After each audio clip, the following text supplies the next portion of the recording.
manipulating this sacroiliac joint via the innominate. So in this position I'm going to manipulate the left joint, and the first one we'll do is to regain extension of the innominate or anterior rotation of the innominate. So can you come as close to the edge of the bed as you can? There, good. Put your hands on the back of your neck and lock your fingers. And what we'll do is we make a banana of him. There's a banana away from me. There. And this will help lock the lumbar spine, because I'm now going to rotate in that way. So the lumbar spine is side flexed and rotated. The hollow part of my palm will go onto the ASIS like that. My elbow straight. Now make sure your fingers are pointing down in the direction you want to go, because if it's that way you'll move your body. So your fingers actually dictate where your body's going to go, and this is going to dictate the direction of the thrust. So my thrust is going to be inferior there. This, not a big deal, it's just going to hold him over. It doesn't take a lot of force. This is where I want your weight, is on this arm. And you simply lean on it and thrust. There. Okay, so all in one shot. Back in the middle of the bed for me again. Good, hands on the back of your neck, fingers locked.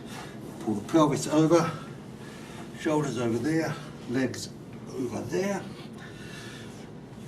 Rotate this way, stabilize the shoulder.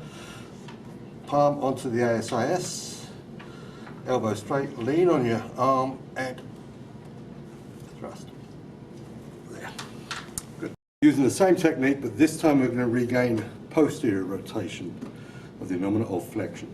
So, over to me again, pelvis there, hands on the back of your neck, locked, side flexed away, up there, and the legs over there.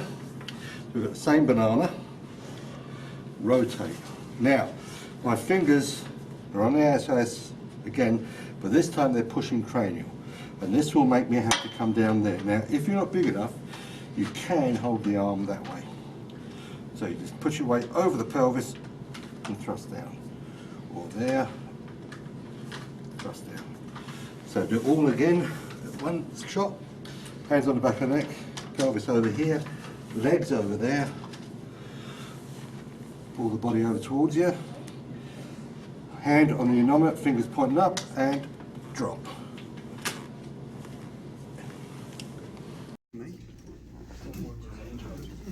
Banana away. Hands on the back of your neck, lock your fingers. Roll towards me. So if I'm doing extension, I get myself up this end of the body, elbow straight, lean into it. So you can hold there or hold there, whichever you prefer. Get your weight on it there and thrust. But you have to get over it. And then posterior, same positioning here, rolling towards you. Now you get your body down this end and you're aiming that way. So your hands pointing up there. Don't push this down, pull it towards you, lean on that and thrust. Okay. All right, we're going to take the left innominate and rotate it anteriorly. Again, this will give, it doesn't involve the spine very much at all. But to get stability, what I'm actually going to do is come onto the iliac crest as high as I can get it and basically thrust that forward. So I need everything stabilized. And the way we do it is this. Can you just hold my arm with your hand there?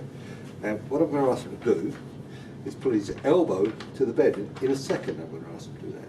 And then we'll take the slack up, everything's taut, and then we'll thrust through this arm. So pull down for me, harder, harder, harder, harder, thrust. And again, pull hard and thrust.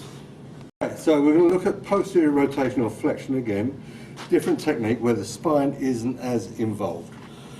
So we're going to basically give him a bit of a stability under the sacrum, fold the tail up, not too thick, otherwise they wobble on and off of it, but this is going to lay underneath the sacrum. So, lift your butt up for me, please. There and down. Good. This leg gets flexed up like so. And I'm going to use the hollow in the palm on the underside of the ASIS. Elbow straight. Now this I hold into me, because what I want to do is, as I push down there, which is the posterior rotation, I'll take this leg with me to take the weight off of the innominate. So it's this movement and thrust. There. Okay. Do a good shot there? Okay, all right. Okay, so we're going to manipulate the SI joint, but this time we're going to do it through the sacrum. So to get flexion on the left side, what I'll do, there's the PSIS. My thumb will come onto the sacrum's upper corner there. Thumb on it there. I can thrust it by putting the hypothenar area over that thumb there, and basically take the slack up and thrust it forwards. Or you can find the area and thump it, like so. To extend the right SI joint, I'll put my thumb onto the left ALA, and to thrust it, hypothenar region goes over the thumb, take up the slack, elbow straight, and drop through it, there, or again, thump it. Okay. All right, now the so-called upslip, cranial subluxation of the innominate, will do the right one, can be done in a number of different ways. I can do this with or without an assistant. Let's look at it first without. It just needs more speed than it would do if you had somebody stabilising it. Basically, we have them prone, we'll flex a knee, just to make sure we haven't got any neurological input. Always do that, because it does happen, sometimes you misdiagnose it. And basically what I'm going to do is pull the leg down, but I'm going to try to stabilise the hip as much as I can. That is, move it to its close pack position, which will be extension, medial rotation. It would be adduction, but supposedly, and I really got reason to argue with this, abduction will open up the SI joint a bit. I doubt where that's drawn up, but we might as well play with it and see how it goes. So we're in that position. Now I can either wait for him to relax and simply pull fast. I can get him to relax, breathe in, breathe out, breathe in, breathe out, and pull on the expiration. Alternatively, can I borrow you? So Stacey, stabilise the sacrum. Sacrum? Yeah. And we get an assistant to stabilise the sacrum. The same thing though, up, medial rotate, and thrust.